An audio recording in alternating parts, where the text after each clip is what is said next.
And we welcome you to the Prop Show here on Fantasy Points with Josh Chevalier. I'm Rick Kamla as we embark on another college football betting adventure with you all heading into week number 4 here. And Josh, we're in the thick now of conference play. Obviously, you and I have been cranking the last couple of weeks. You and I have a monstrous matchup in ATL Radio, the college football fantasy league that we are in. There's a ton going on this week, man. But first of all, how you doing, JC? What's up, man? Doing well, man. I'm excited about another week of props. I'm excited about playing you in the big new rivalry game in our league. I mean, look, man, this is going to be a fun weekend. We get USC Colorado this weekend. I mean, that game could have 75, 80 points. So how can you not be happy coming into college football weekend? Here it is, baby. Here it is. So the Prop Show, guys, has been delivering some winners. And we're not patting ourselves on the back here. We're just letting you know, okay, this is kind of how we're rolling right now. And Josh, 11-3 last week. The week before, I don't know, we were about 80%. And Lions fan Bagel reached out to us on Twitter. So, hopefully we can make some of the other people some money here too. Yeah, man. It's been a good week. We know we need to keep it going. Even last week, our disagreements and our stayaways, I mean, they were good stayaways. Disagreements, you beat me 2-1 last week. So if we had some disagreements this week, I got to get you back, man. So can't be letting you win everything. You see, the competitiveness is oozing out of Josh right now. I like this side of you, and it's going to be really fun. I'm telling you, CFB starts on Thursday. It'll go all the way till, I don't know, Sunday morning at about 2 a.m. Eastern, right? And we've got some late-night dudes and this kind of thing. So Josh and I are going to be battling here for a while. But right now we're coming together to give you guys some goodies and try to help you maybe make a little bit of cash. So let's dive in here. And we actually have, Josh, a disagreement right out of the gate here. It is Jack Plummer at North Carolina State on Friday night. The number, I saw it at 250.5 on Prize Picks. You had it here at 247.5. I'm not sure, Josh, if you got in and actually have a ticket on this, but I just checked it about 20 minutes ago. It's up to 250.5. So money coming in on Plummer to drive that thing up. Where are you at here, Josh? Over or under on Jack Plummer?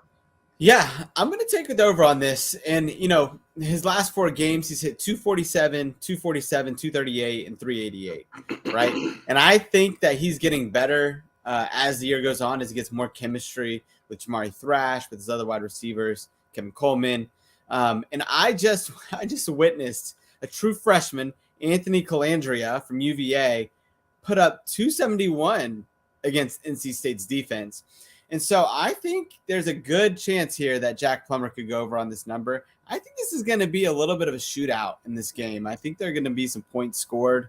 I know NC State historically has had a really good defense, but I think Jack Plummer could get this. This isn't a slam dunk from me by any stretch, but this is one where I trust Jack Plummer.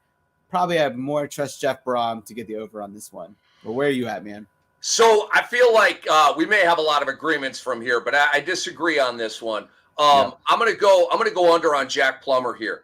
He has safely cleared this number one time in an act of God game that was last week against Boston College. Threw for 388 with 5 scores on 18 of 21. So we barely had to throw the rock. That's an act of God game. And it's also a career high game, right, Josh? And I'm big on either a career year or a career game and then fading that guy coming off of it. A pitcher has 13 strikeouts, running back has 205, right? That next game, it's just not going to be as good. I've had success over the years going under in that game after the pop game. NC State allows 211 through the air as well. So I will go under here on Jack Plummer, and we have an early disagreement. But like I said, maybe the only one in here. As we come together here to go down on Shedeur Sanders. Talk to me about Shedeur at home against USC late night. Okay, this will be one of those Pac-12 after dark joints. No, pardon me, it's at noon. My bad. It is at high noon, okay? So it's a morning kick, 10 a.m. actually, Mountain Time. But we got 307.5 here, Josh. You over or under on Shedeur Sanders? Yeah, I'm going to go under on this. We just saw him last week play a legitimate defense in Oregon. Now, USC is not necessarily a legitimate defense, but they haven't honestly been giving up a ton through the air so far this year. And so this is one where, Shedeur Sanders, that offensive line, I just don't think they're very good. And then on top of that, you got receivers that are hurt, potentially Xavier Weaver. He came up hurt after the Oregon game. We don't know if he's going to play. But you're talking about Xavier Worthy might be out. We know that our boy Travis Hunter's out. And so now you got Jimmy Horn, Tarvarius Dawson, Michael Harrison. I mean, those aren't the same weapons he came into the year with. So I'm going to go under here, or I would stay away. But there's no way I would take the over here for Shedeur Sanders. Guys, this number's too big.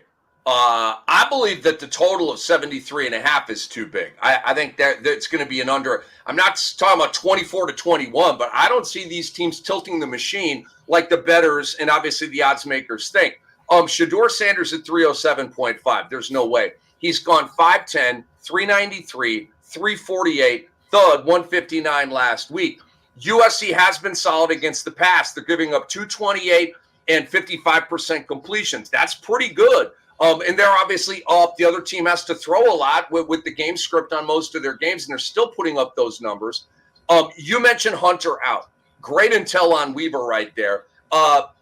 Colorado gave up 15 sacks in the first 3 games, 7 more last week at Oregon, and USC averages 4 sacks per game. They're going to heat up Shedeur and get to him as well. I'm under here with Josh in agreement on Shedeur Sanders under 307.5. Caleb Williams, same game, obviously, 353.5. And we love Caleb Williams. I can't wait to watch him in the NFL, blah, blah, blah.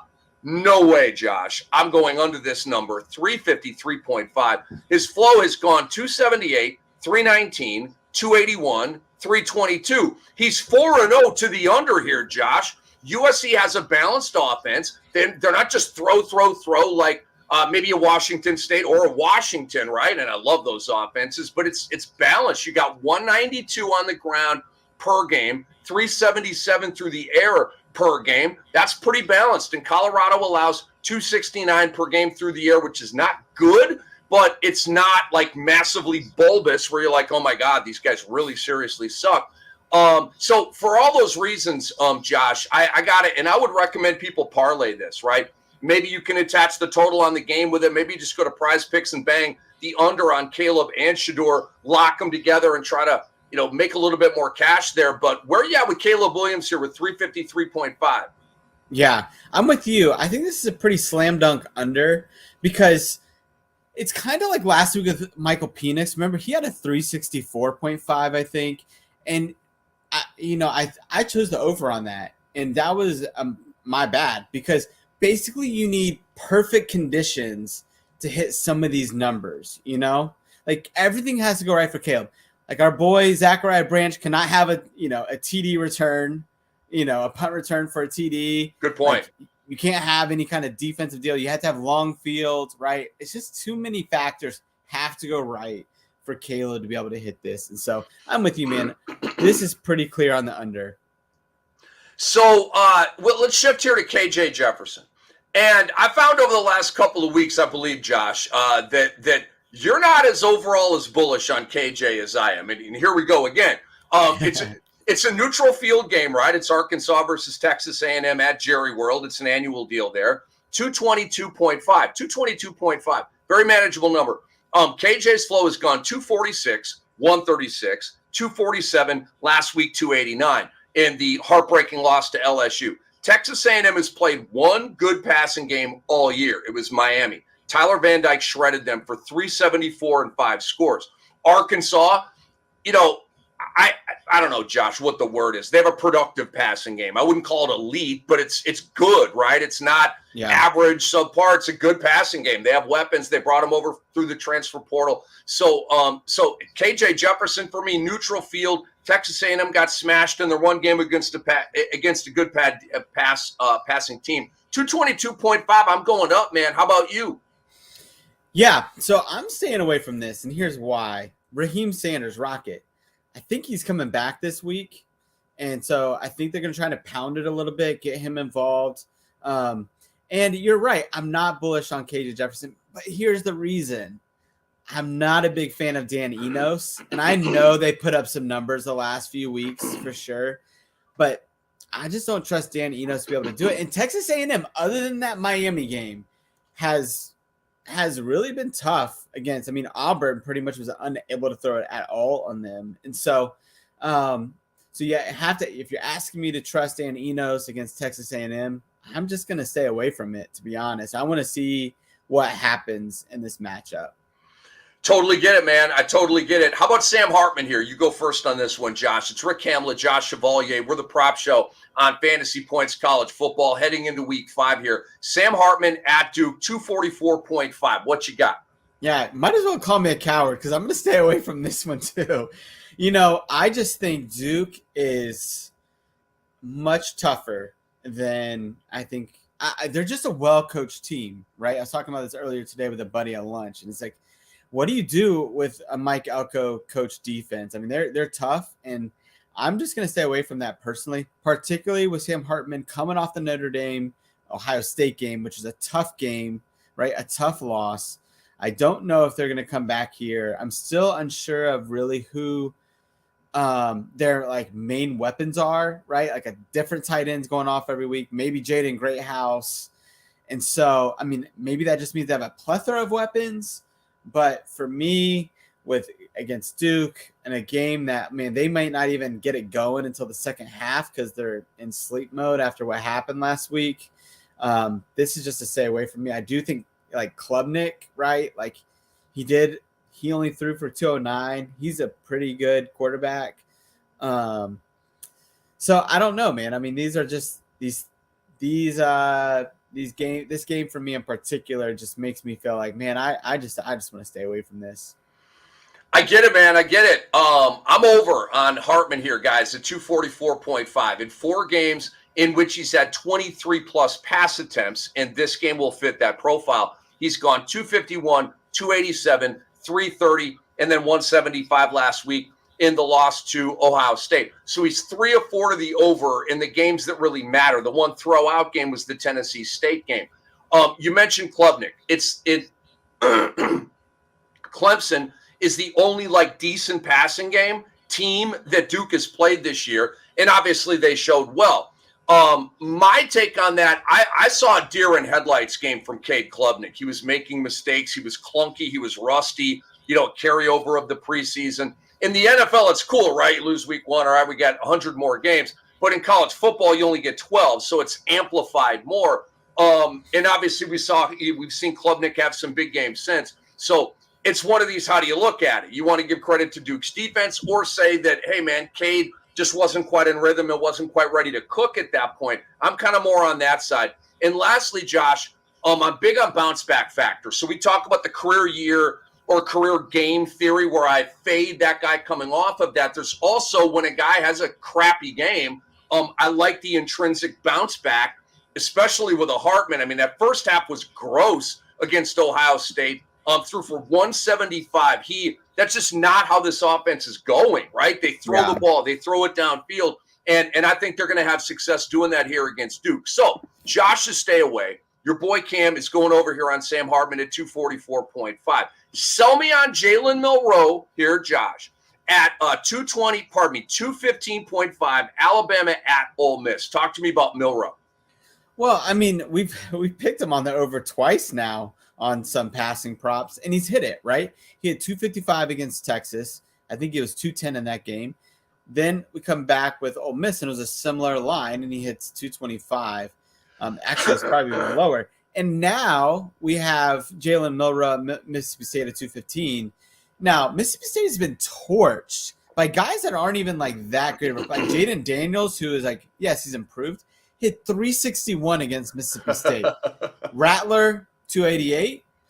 And then Jaden Delora, who, he's a good passer, but can have his own issues, 342.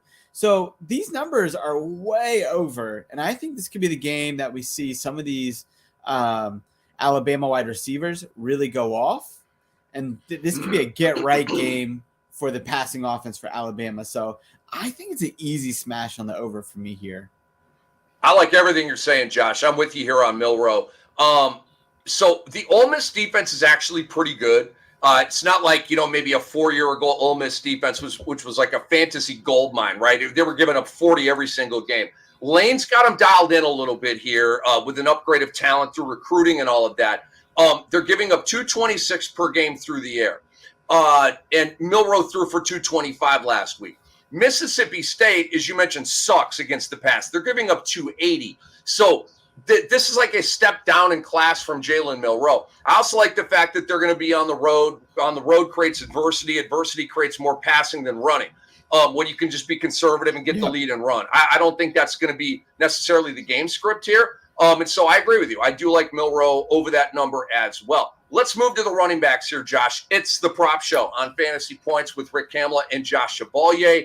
Giving you winners here, guys. Take notes and track this, and hopefully you guys can make some bucks off of this. But let's go to Ray Davis as Kentucky hosts Florida in a massive SEC East game, big-time rivalry game. We got 82.5 here on Ray Davis. Yeah. Well, I just want to start off by saying these running back props are tough this week. So even the ones that we got, right, like these are just going to be tough. But Ray Davis, 82.5 rushing yards against Florida. Now, and maybe it's just that I have week 1 stuck in my head with Florida just absolutely like shutting down the Utah passing attack. And just knowing how big their defensive linemen are on the interior. But, man, I'm going under on the Ray Davis here at 82.5 rushing yards. He's got, he's had one game where he's actually hit over 82.5, although he's been productive in CFF. He's gone 112 the first week against Ball State, but then he went 52, 72, 78. Florida's a top 15 rush defense, right? Against FBS running backs this year, they've given up 45 the first week. That's the most, they gave up 45 the first week, then they gave up 30, and then 63, right? And 63 was a Jalen Wright, who's a pretty good running back in his own right for Tennessee. And so I just don't see – I know Ray Davis will probably get volume here, but I just don't see him actually being able to get up to 82.5 rushing yards in this one. So I'm going to go under. Boy, I want to dive into this pool with you, Josh, and there's a couple of reasons why I can't. I am not opposing you here. It's just to stay away from me. He is and you know this obviously, but this is my hang up. He is the clear bell cow for Kentucky. We are not worried about any kind of timeshare, the backup swelling in a particular game. It's very clear. That's why they got him in the portal from Vanderbilt to come over and rock and roll and be the one, and he is. We know that Stoops prefers a bell cow going back to Rodriguez and Benny Snell before him. So he's going to have 17, 18, 19 carries. And it's a tough matchup, but we're at home. And obviously, running on the road is harder. Running at home is easier, generally speaking. So for those reasons, I'm not like bullish on him, but I can't go under either because he's at home and I know he's going to get large volume here. And it's not a monstrous number. It's 82.5.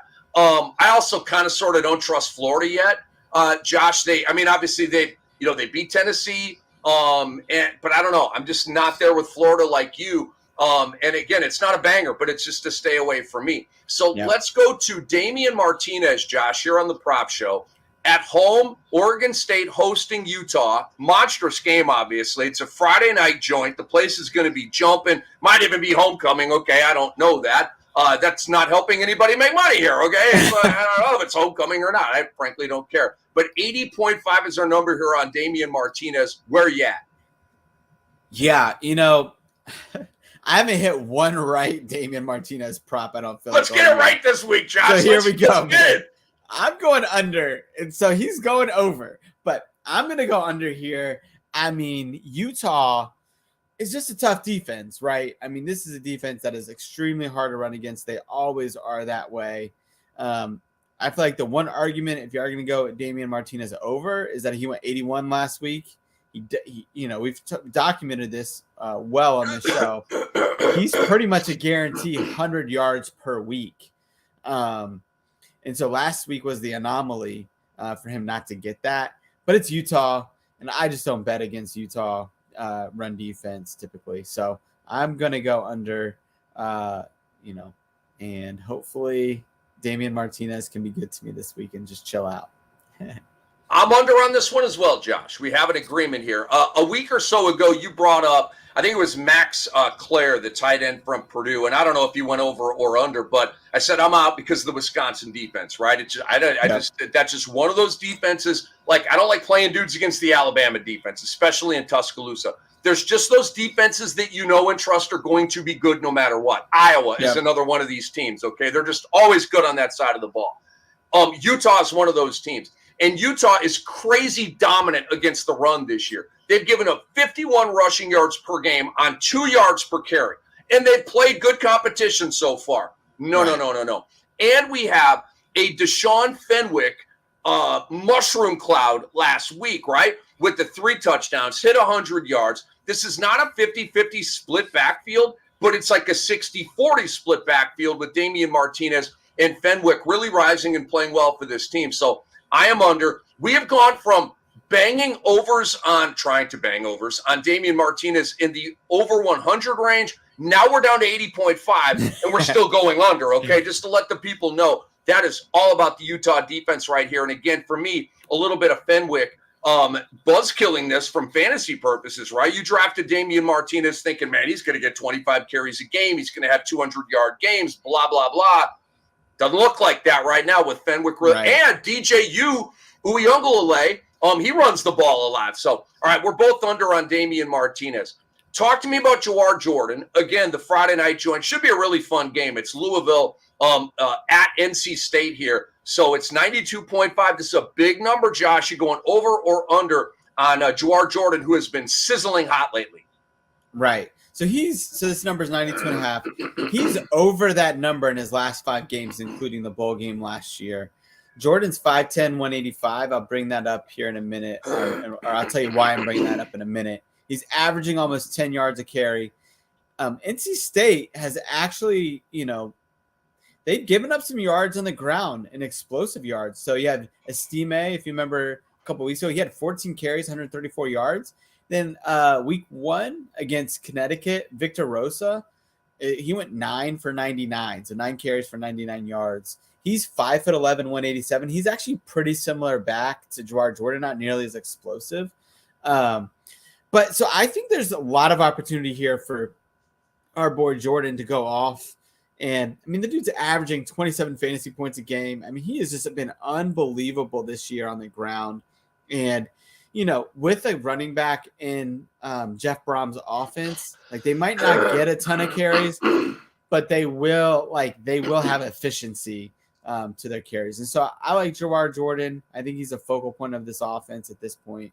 And so I think I'm going to over, even though the number's high. Josh, you have you've won me over here. You've won me over. I have stay away here in the rundown, but that's I don't read through your notes, right? I give those to you. I want to hear them on the air and react to it live and keep it organic like that. It's how your boy rolls. And in your explanation, won me over. Again, I was a stay away / over guy on this. I was never getting you got to bang the under or whatever. Like it was a stay away or an over. I like where your head's at, man. And he has been lightning out there. Okay. Why is he putting up all these numbers? Because the guy's a stud who can really, really run. And looks like a 4.4 guy to me. I don't know if they'll translate to the NFL or whatever, but you can just tell 4.4 guys when you see them. Then you watch Tyreek Hill and you're like, what is that? I don't know what that is. That's an alien right there running a 4.27 out there. So I will bang this one with you. We are both over on Jawar Jordan because my man JC is very convincing. And let's move on to the wide receivers here, man. And again, I'm going to need you to be convincing here on Kevin Concepcion as NC State hosts Louisville tomorrow night. 59.5 here. Are you over or under? Talk to us here on the Prop Show, Josh. Yeah. So, I mean, essentially with our boy Kevin Concepcion, I mean, he's okay. For those that don't know who he is, I think he had a breakout game last week, so most people know him by now. But this is a true freshman that came in for spring ball and has absolutely just sizzled in spring ball, fall camp. He started off slow this year, but he led the team in targets basically every week. In the last 2 weeks against VMI, he had 62 yards, and then last week against UVA, he had 116, and he looked awesome. He's got a 30% target share as a true freshman here. And Louisville pass defense has been quite susceptible against pass. They're 96th in the nation, and how many passing yards they're giving up per game at 244.8. So last week we had Lewis Bond from BC. He went 71. Indiana Camper, he hit 74. Chase Lane at Georgia Tech hit 69. Those are all over this 59.5 number. And I can tell you this, man, Kevin Concepcion is better than those all three of those wide receivers. And Robert Anae is a better offensive coordinator who loves to feature his talented playmakers than any of these guys, maybe minus Buster Faulkner from Georgia Tech, who Chase Lane played for. So, man, I'm just bullish on Kevin Concepcion. That's it. That's why JC's the man. I same vibe on him that I did on Jawar Jordan. Stay away /over. The hiccup for me here on Concepcion is the career game thing, right? Or was it a career game? See what I'm saying? Like, if he's that good, then this is who he is.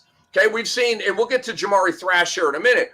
I don't care what Jamari Thrash does. He could go 180 with 3 scores, okay? I'm still going to love him in that next game. He's that freaking good. I'm not as familiar with Kevin Concepcion here. He's 2-2 to the over on this number, so he's not living over this number. But, based on the glowing analysis here, and you just feeling like this is a young stud and an absolute find and a gem for Dave Doran and NC State, I'm going to rock with you on this one. I am. Again, I was very on the fence about it. 59.5 is manageable here. It should be a fun game tomorrow night, man. And, I can't, point to, Louisville's defense in here. No, I can't. So the only thing that was tripping me up is that career game thing. But 6-1-16-2 is a massive game. Not a massive game. It's a big game, but maybe not a career game. I will rock with you on Concepcion here. Now, let's stay in the same game. Let's talk about Jamari Thrash of Louisville at NC State. 86.5 is his prop here on Prize Picks. I like the over here, Josh, because he is clearly the wide receiver 1 on Louisville. 19 grabs, 400 yards, 5 touchdowns. Huggins Bruce is the wide receiver 2. He's at 11 grabs, so 8 fewer, 173 yards, over 200 fewer. There's just a big separation there. So I trust that Thrash is going to get the rock, and I absolutely love his talent. Okay, every time he touches the rock, it's like you kind of like you just get that. Oh my God, something big might happen here. So I'll go over on Jamari Thrash here, Josh, at 86.5. How about you? Yeah, I'm with you, and I think I'm curious to see what people think about this. Do they think it's like an obvious smash? Because in some ways it's not, right? Jamari Thrash has twice gone under this number this year, right? He had 82 yards and 71 yards. He's gone twice over at 88 and then 159. So it's not like he's crushed. 3 out of 4 games has been within 1.5 yards of 86.5 yards. So, it's not like he's like crushed this. But here's what's interesting to me. The NC State pass defense, right? They're only giving up 211.5 yards passing per game. But they're 106th in yards per attempt, meaning they're giving up 8.1 yards per attempt, which is quite a big number. And the way that we measure explosiveness in offenses is by yards per attempt a lot of times. I mean, you have Ohio State, USC.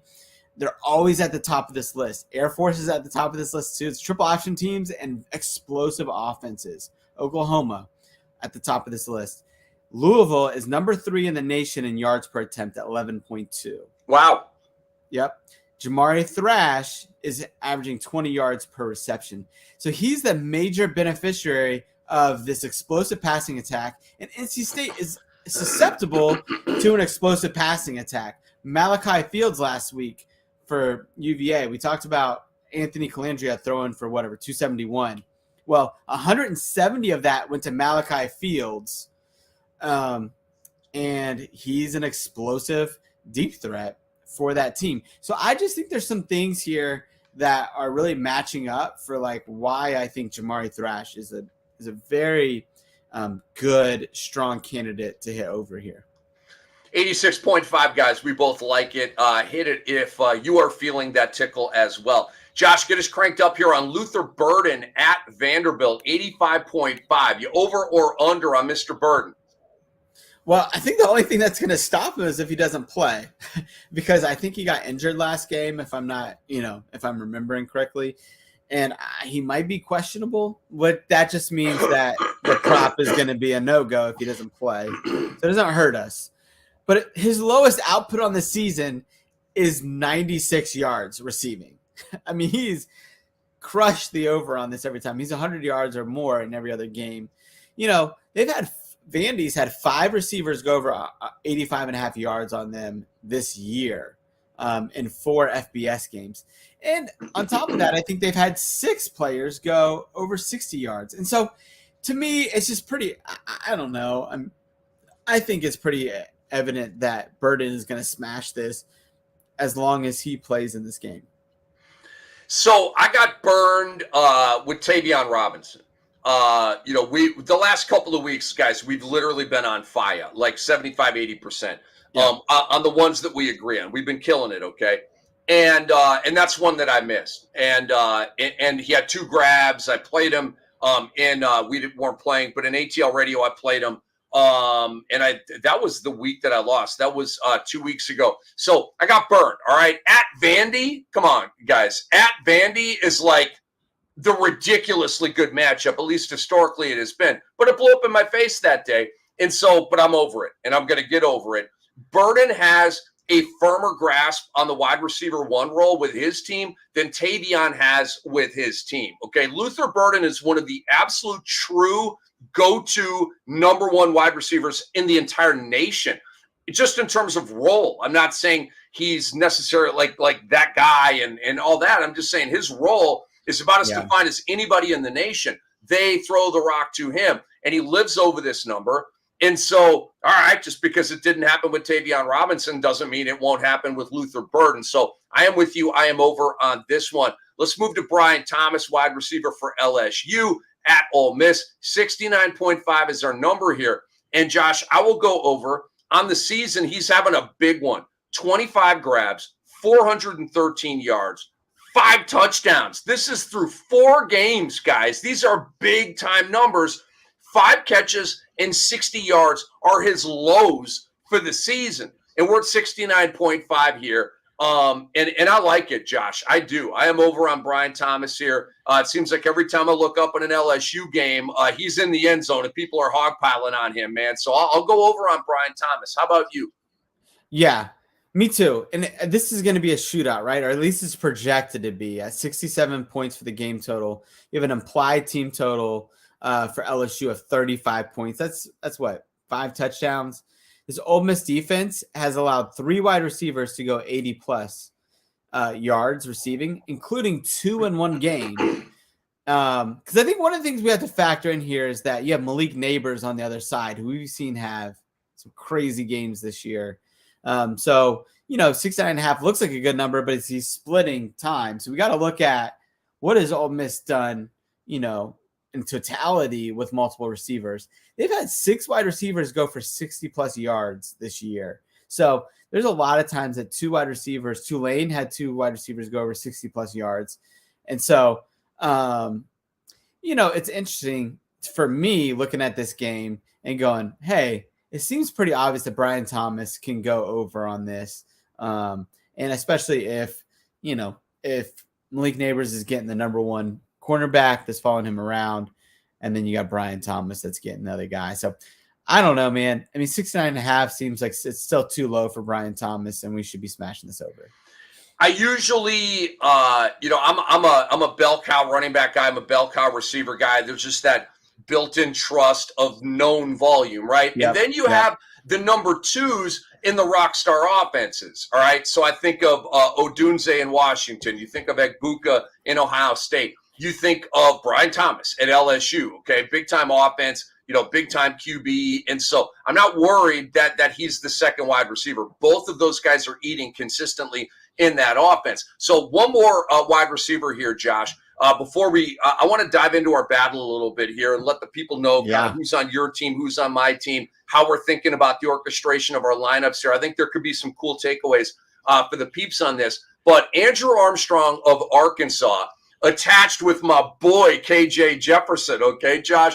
It's the Yeah. neutral field game at Jerry World against Texas A&M. 58.5 on Andrew Armstrong. What are you doing here? Yeah, man. I mean, this is your boy, but I'm going to go over with him again. I mean, I think we've seen him, right, be pretty consistent other than a blowout win, right, where they didn't need him. But he's gone over this number 3 times in 4 games. So, why not? Like you said, Texas A&M got shredded. But, honestly, a similar maybe I should have gone the over on KJ Jefferson because it is a similar passing attack in this sense. You have 2 or 3 different wide receivers for Arkansas that can go off, right? And they're all pretty complimentary. And I think that helps Andrew Armstrong here, who is the clear number 1. And so 50.5 is just too low of a number for a guy that he almost surely will hit this number against an A&M defense. Like you said, they got shredded by a team that was pretty similar as far as the number of targets they have that are pretty viable in this passing attack. So here's another money-making opportunity for you all. 58.5 on Andrew Armstrong. We're both over on this one. He's gone 78, 21, 98, 76, safely clearing this number 3 times.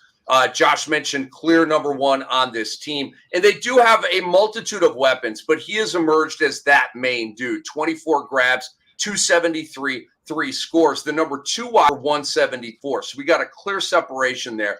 And I like Andrew Armstrong here. I like the talent of the receiver as well. 58.5 manageable number here at Jerry World. So, guys, I want to, and obviously, this is just such a sexy fantasy matchup for me and Josh on the air together here on Fantasy Points here with the prop show. And we are absolutely clashing this week, guys. Your boy Cam comes into this matchup. It's the ATL Radio League. John Michael's a local radio guy in Atlanta, a guy I go way back with. He's had this league for years. I'm looking for my 4th consecutive championship. And I tell you what, I'm always feeling good about it, Josh. I mean, what can I say? I'm here to win, not to play. But we have Josh Chevalier in this freaking league right now, okay? I can promise you of a lot of good combatants in this league. You are the best, okay? And so there is a legitimate upgrade in terms of comp for your boy Cam here in this league, and his name is Josh Chevalier. Check this out. I am 3-1 this year with 1,342 points. JC is 3-1 with 1,313 points. There's a 29-point separation coming into this game, which is basically like 7 points per game, okay? It doesn't get any closer than this, Josh. And I get feisty for a John Michaels matchup, right? He's my boy. I worked with him on the radio. It's his league. So I get feisty for a John Michaels matchup, and I get feisty for a JC matchup as well. Let's go. I love this, man. I mean, this is going to be a fun matchup. And, not to mention that this league just has a ton of scoring, right? So 7 points per game is really even lower than it is in most fantasy games where, it's half a yard, half a point per carry. Like that's some of our numbers. You get lots of bonuses for big stuff. So, it's going to be an interesting game, man. I think we both saw the strategy and the draft to load up on running backs and quarterbacks because those are the most viable positions here.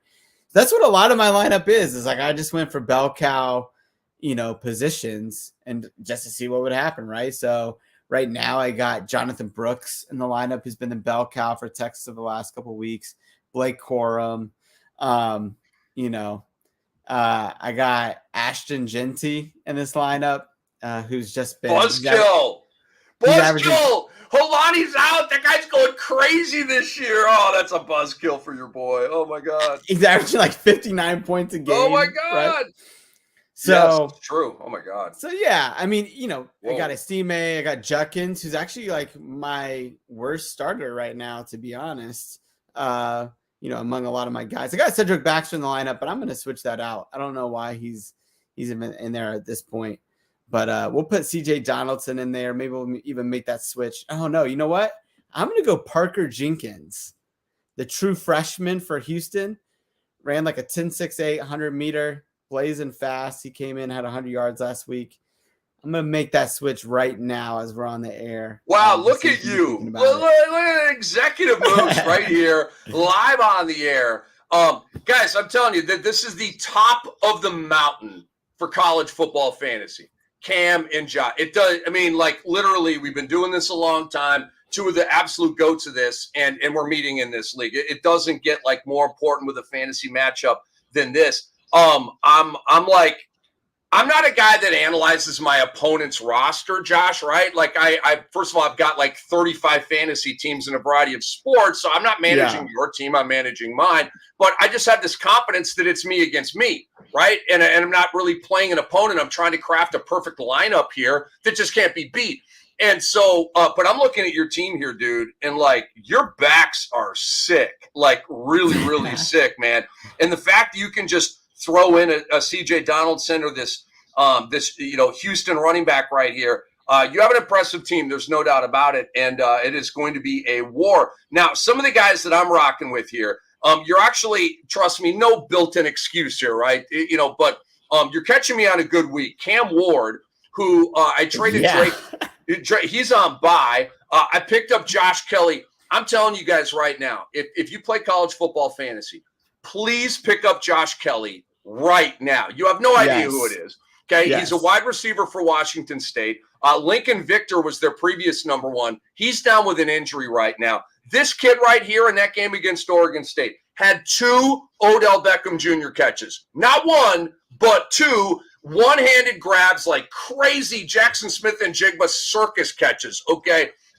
Massive game, and I freaking love him. All right, but I can't play him this week because he's on bye. But I'm just saying, pick him up. He is the waiver wire guy to get this week. DJ Giddens, think about this. Last week, I had Giddens of Kansas State, knowing that Trayshawn Ward was out.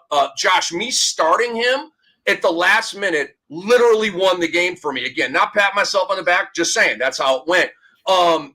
Knowing that Ward was out, I knew Giddens was going to get busy. I didn't know he was going to get that busy. He scored 115 points for you. Get 115 points, guys. Okay. He's out on bye. All right. Cam Ward last week and he almost had 100 points in the first half at home against Oregon State. And he's out of my lineup here. So again, no excuses, just letting you know. So I am hitting you, Josh. Okay. I am hitting you with Thomas Castellanos, my new favorite player in college football, the QB for Boston College. And I think you need to be a little afraid of this guy this week, okay? He's had 2 rock star games and losses to FSU and Louisville last week. And he's got Virginia at home. I am anticipating 60, 70, 80 points from Castellanos. I really am. I think we're going to get 300 plus. And by the way, I didn't see his props out there. Otherwise, I would have been going over on him. And I think that's prize picks, right? Because they know Castellanos is going to tilt the machine at home against Virginia. So they didn't make his props available here.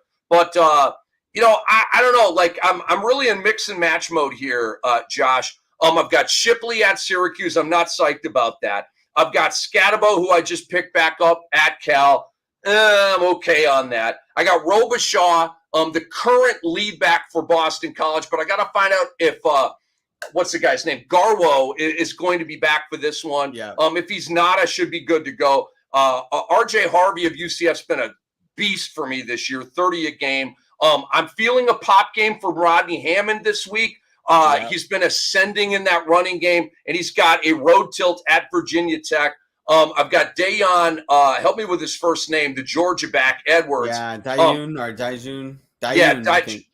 He's played 2 games. He's averaging 29 per. Auburn has not been good against the run this year. They're giving up 134 per game on the ground. So, and we're not sure if, actually, I did read that Kendall Milton returned to practice in a limited fashion, may come back to play. But, I think Edwards is good for 75 and a touch, like the floor. That's kind of it. I got Devin Neal. Again, not a great matchup at Texas. So I got Sam Hartman at Duke. I'm over on his prop, but I don't see one of these Sam Hartman 400-yard, 4-touchdown games. So hopefully, Josh, what I need is to drag you down into the mud a little bit. And no, I'm serious, because I'm looking at my squad. I'm looking at your squad. And I'm kind of in a bad way here with some buys. I've got Nathan Carter at Iowa, right? I'm not starting Nathan Carter at Iowa. I can't do that. So, hopefully I can get Jalen McMillan back, Josh. And I got him chilling in the IR spot right now. He's trending towards playing. according to their coach DeBoer. So, dude, all I know in this league, you may get up 200 points. I may fight back and make it a 30-point game. I may take a lead by 50. You may come back and take a lead by 75. I don't understand the scoring in this league. I don't. I know that there are bonuses for big yardage and this kind of thing. I just let the pinball machine rack up and let it do what it do. But this is going to be fun, Josh. This is going to be fun. This is going to be a 300-plus point game, I believe, for both of us here. Well, I hope this isn't the last time we meet this year. I hope we get to meet in the championship game. Ooh, so a little harbinger for the chip game, right? Yeah, man. And you know what? Here's the deal. Like, if you beat me this week, then I got to be very scared going into the future. This is my best shot of the year to beat you. So we'll see what happens. We will see what happens, man. Josh, before we get out of here, okay, I want to talk about one game against the spread here, and then I want you to tell everybody about all the amazing stuff we have here on the Fantasy Sports platform. And obviously I've got, my ATS deliveries on Fantasy Points in print. The video will hit sometime on Friday as well. It'll be on Twitter. But I'm looking at, USC and Colorado, and I'm thinking, how do I don't like the number. I don't. Okay. Last week kind of threw me off on the Colorado, obviously on the Colorado cover, but I'm not entirely convinced that USC is going to go in there and beat them by, 25, 26, 27 points and cover the spread. So Josh, I like the under here. I feel like the world is going over on this one. And the time of the game, I think, screams under for me. And even if we get kind of a trudgy first quarter, it's probably going to take the game total under 73.5. We got a 9 a.m. Pacific boot in Boulder. We got a 10 a.m. boot in Boulder. This is a morning game. This is not even an afternoon game. So I'm going to go under on USC and Colorado at 73.5. How about you? No, I'm with you. I mean, these games, these Pac-12 games, right? These West Coast teams that go and they have to play noon games. I mean, that's really, really hard, right? I mean, it's going to be, I don't even know. Is Denver in Mountain Time, I'm guessing? Yep. It's Mountain Time out there. So is that 10 a.m.? Is it a 10 a.m. game? 10 a.m. Mountain Time. Like, it's crazy, right? But they want College Game Day there, and they want Big Noon Kickoff on Fox there. And so they're like, all right, screw it. We'll play at 10 a.m. in the morning. Right. I mean, they just don't go well for West Coast teams typically, right? Do you remember the first half, Colorado and Nebraska? What a slog that was, right? Another one of these early kickoffs. Right. So I'm with you on the under on that, man. 73.5. That's just too high. I think it's like, it might as well like be raining in 25, degree winds, in that game, or miles per hour winds, because it's just, those are a lot of factors to have to overcome in order to get to 73.5. And you mentioned it earlier. You got to have perfect conditions, okay, guys? Yeah. Like, you got to sit down and watch that classic with the popcorn, right? Guys, we don't always get that classic. The TCU Colorado game, the Colorado State game. They might not play another game like that sizzles all year. And they might. Right. Okay, but it's not a promise that every game Colorado plays is going to be 47-43, okay? Last week kind of showed us that, and they're going to play better. But I'm really worried about the Travis Hunter absence. The offensive line of Colorado. It feels like their offense is kind of dilapidating a little bit as we move along here. I will go under, and so will Josh, by the way, on 73.5. Now, Josh, the platform is yours. Tell the people what's up here on Fantasy Points.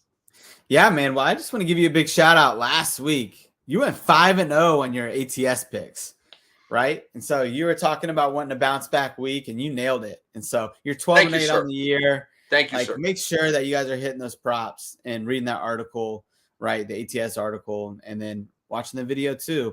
Man, tomorrow we're going to have a college football DFS live stream where we highlight the Saturday main slate. Man, Saturday main slate can be really tough to hit because there's 14 games. There's so many players.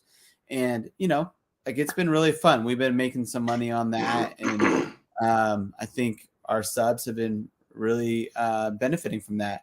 But I also think that DFS live stream is going to be free this week. So, come on, watch it with us, support us in that way. And then we'll have a Saturday main slate article. We got articles on, we're about to hit actually I think we're gonna have a Tuesday, Wednesday, and Thursday night game, and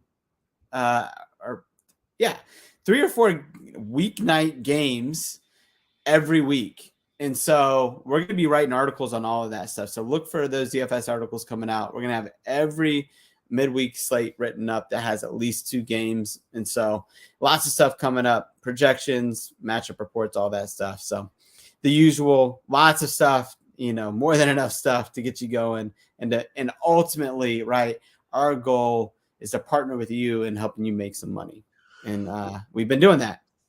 We want you Johnny Manzielling around here, okay? In the end zone, rubbing the coins and the cash together here and making some money, man, and having some fun along the way. So, Josh, we clash this week. It's going to be a blast. We will be talking about it next week. But everybody, enjoy week 5 in college football. Good luck with all of your wagers. We'll certainly see you next week. So, for Josh Chevalier and our producer, Tom Tipple, I'm Rick Kamla. Thanks for watching the Prop Show on Fantasy Points.